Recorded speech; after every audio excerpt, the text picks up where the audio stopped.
Hey there, everybody. Thank you very much for joining me on another Marvel Masterpiece Theater. This is Volume 5. It's hard to believe, but it is. And we're going to go ahead and dive into the lore and the action that is the Marvel Universe. So, the story that we have today is Suicide Run. You can see the individuals there. Is that Hitman? And then we've got Desmond Klein, the Punisher. What's this guy? It's hard to see the name. Rapido. Reminds me of Outback from G.I. Joe, but with like a cybernetic attachment, gun attachment. Payback. Outlaw. Lynn Michaels. Who is that? Vigil? Vigil. And Punisher. Punisher. Punisher. Interesting. Yeah, I don't know. I'm not real familiar with these guys except for Punisher, of course. So I'll be curious to see what the story is on the Suicide Run. And yeah, Sir Henry is recovering. He unfortunately will not be able to make it in this episode. As anybody who watched the previous episode is aware, he unfortunately had a run-in with a rather... It was not a fox. I actually required or called for assistance. Wolverine was there, thank goodness. And make a long story short, by the time we arrived on the scene, that creature, and I swear, guys, it really does look like a werewolf to me. I mean, werewolves, do they exist? I have no idea. But Sir Henry was entangled in the fight of his life with this creature, and it ran off howling into the woods. So, yeah, the X-Men are on a lookout, and, so far they haven't seen any sign. But yeah, poor Sir Henry is under watch, resting, and recovering. Got 1, 2, 3, 4, 5, 6, 7, 8, 9. And, the reason why I do this here in the Racer X mansion is because, honestly, I love the stories. I love the Marvel stories. I love stories in general. I love telling stories. And I hope that some of you, all of you would be great, but at least some of you, gets some enjoyment out of this, some of the stories. Feel free to let me know what you think. I'm actually going to go ahead and take the cards out of here. It'll take me just a moment, so I will be right back. All right, guys and girls, we have returned. And yeah, funny enough, I have a Punisher figure from like when I was a kid somewhere. I have no idea where it is, but yeah, if I had it, or I could have found it, I would have gone ahead and set them up there for you guys to see. But anyway, we're going to jump into Hitman, again, on the Suicide Run storyline. So what is Hitman all about? What is the Suicide Run all about? I don't know. We're going to find out. There's the collage of the 9-card page. So Hitman, Jimmy Pierce, was recruited by the Cullens crime family to serve as their personal Punisher.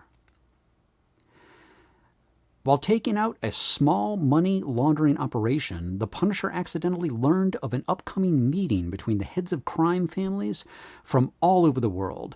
Among those attending would be the leaders of the Black Cullens, the August Dragon Clan, the Chicago Mob, the Vedushi, the Russian Malina, and the Korean Mafia. Such a gathering of top criminals was too tempting a target for the Punisher to pass up. Unknown to the Punisher, however, he was meant to learn of the meeting, for it was a trap. As told in Punisher War Journal number 61, December of 1993,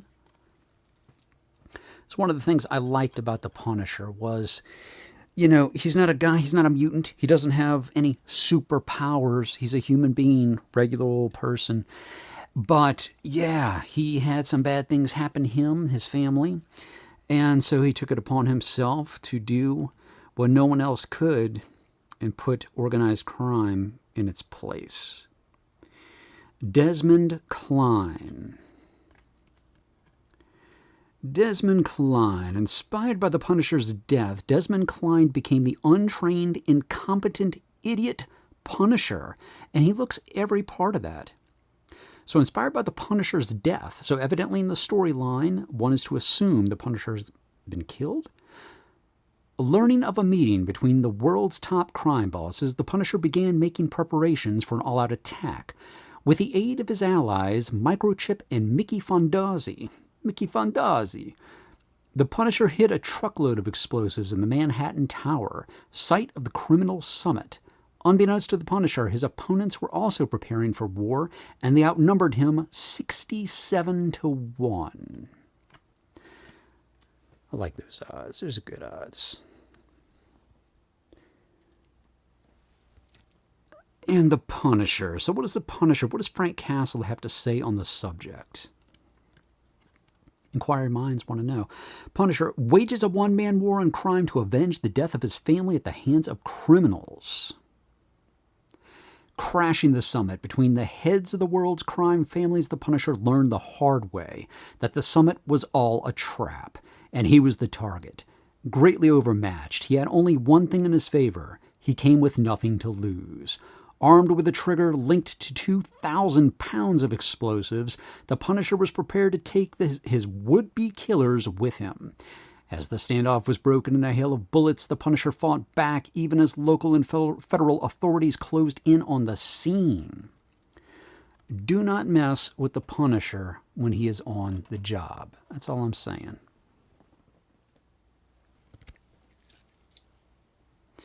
And that brings us to Rapido. Rapido, what is your deal? What is your story? I don't know. Mob enforcer whose amputated arm was replaced with a Gatling gun. So he's a dirtbag. Let's see. While storming a meeting of the world's most powerful crime lords, the Punisher quickly found himself outnumbered and outgunned. Caught in a crossfire of bullets, he tricked many of his foes into taking each other out. As the FBI and the government-sponsored anti-vigilante task force, Vigil, surrounded the building, the Punisher found himself cornered. With no way out, he detonated the explosives he'd hidden in the basement of the building, obliterating the Manhattan Tower and everything within. You know, I would love to see a Punisher-Batman duo. Just like, you know, a Wolverine-Deadpool, Punisher and Batman would be killer. And, you know, Frank Castle, I mean, he does what he has to do to get the job done, but he's not interested in harming of civilians. He is a good guy. He just goes about it in a very explosive manner. Payback. One-time police officer turned vigilante after his family was killed by a vengeful criminal he had arrested. Following the destruction of the Manhattan Tower, the local authorities searched frantically for the Punisher's body. But in the wake of the Punisher's suspected death, a rash of Punisher imitators began to appear. Vigil, the government's anti-vigilante force, began an all-out operation to bring in the Punisher's accomplices. Led by the erratic Blackwell, Vigil attempted to apprehend ex-cops Lynn Michaels, a new female Punisher, and Eddie Pascal, a.k.a. Payback. Interesting.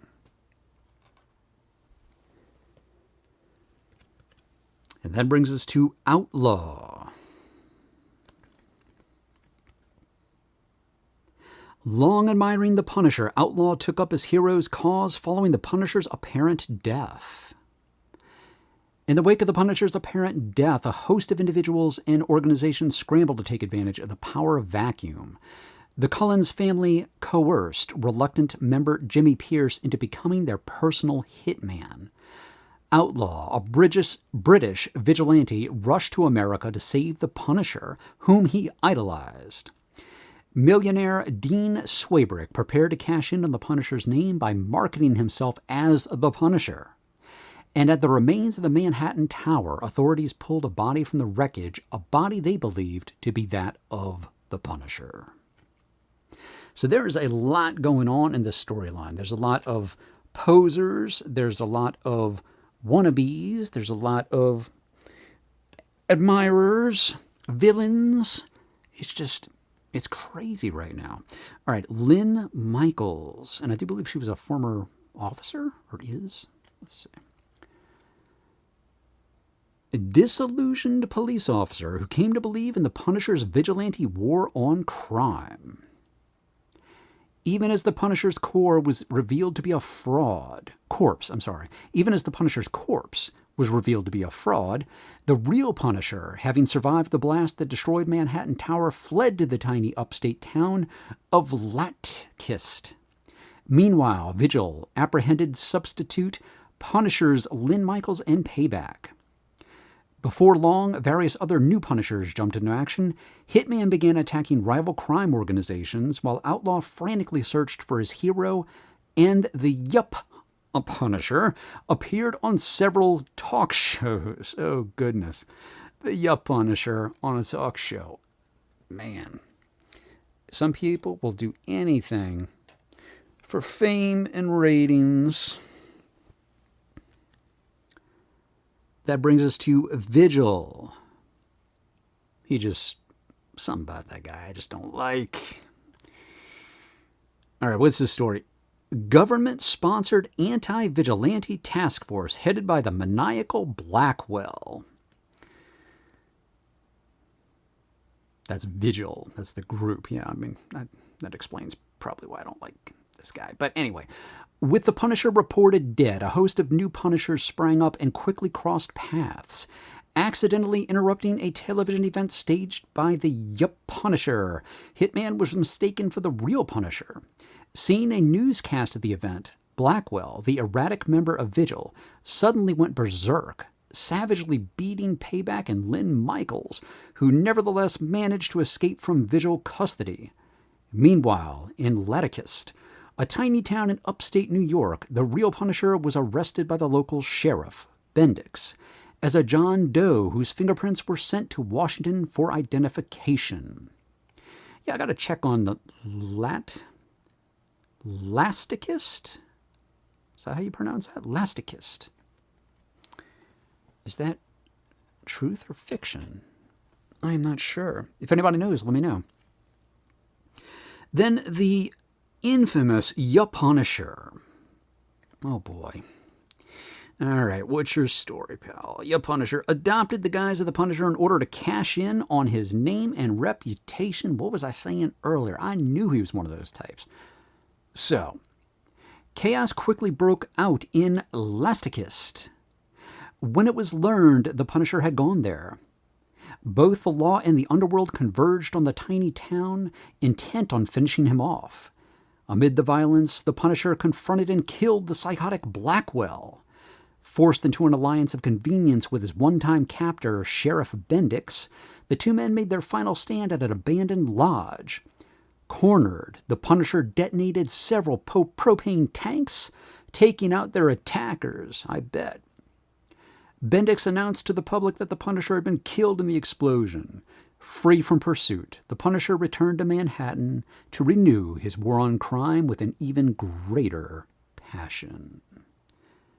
As told in Punisher Warzone number 25, Punisher number 86, Punisher War Journal number 64, March 1994. So, that is the Suicide Run subset, guys and girls. I hope you enjoyed it very much. Please let me know any thoughts you may have below. Do you enjoy this content? Do you enjoy the storytelling, etc.? Is there anything specific that you would like to see